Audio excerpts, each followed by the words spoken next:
about business, let's talk about some personal business. Tim Tebow gets signed by the Jags. Is Tim Tebow a distraction, Gary? I don't think that's a big thing. Him distracting. Is he going to draw the media? Yeah, he's going to draw it away from Trevor, and it's going to go toward Tim Tebow and Urban Meyer, which is what they want. But really, in the end, I think this is a pro game. This is about culture. This is about the locker room. This is about the culture of the team. And Urban's a great coach. He's going to come in with all kinds of new ideas like this one. Tim Tebow is tight end. Urban's going to bring that stuff. He's very creative. Yeah. But will he win that locker room over? I think it's all about the culture. And can he win that? Yeah. So I kind of have two sides of the coin here. I first off want to say it's annoying to a lot of people that he gets this chance, right?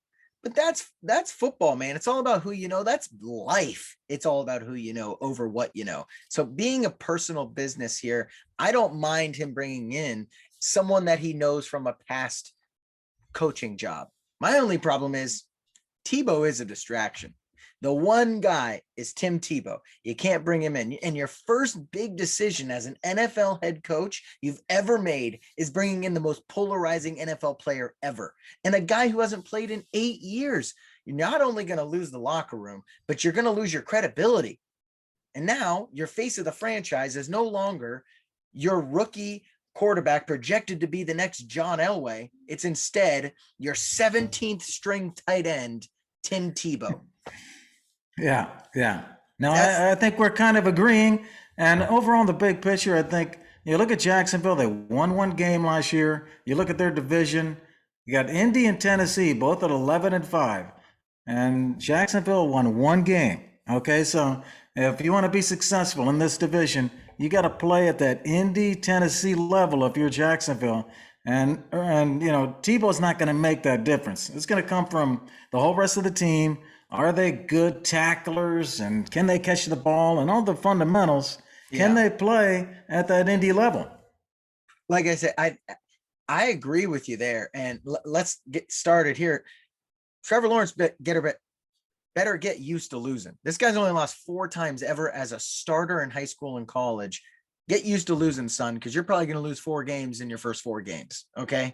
You just get ready here. But my biggest thing is, you don't want Trevor Lawrence's every question have to revolve around Tim Tebow. You don't want Urban Meyer's every question to be, when are we going to see Tim Tebow? That's the problem. He becomes an added distraction on an already bad team, and you're trying to build a culture. You just don't need that. You just don't need it. So in the end, he's a distraction that was not needed. Now, good for Tim Tebow, because somehow he's still playing professional sports when he's like 35 and hasn't played in 8 years and never played the position.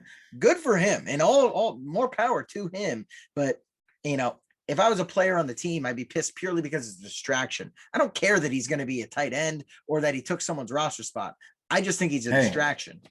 I know I'm saying this stuff too, but I'm a Tim Tebow fan. I'm on his side on this whole thing. I love you, Tim Tebow. And hey, Tim Tebow, no one's going to work as hard at this podcast as I'm going to work the rest of this year. And no one's going to work as hard as Steve Money's going to work the rest of this year on this podcast. I love you, Tim Tebow. You get me fired up, man.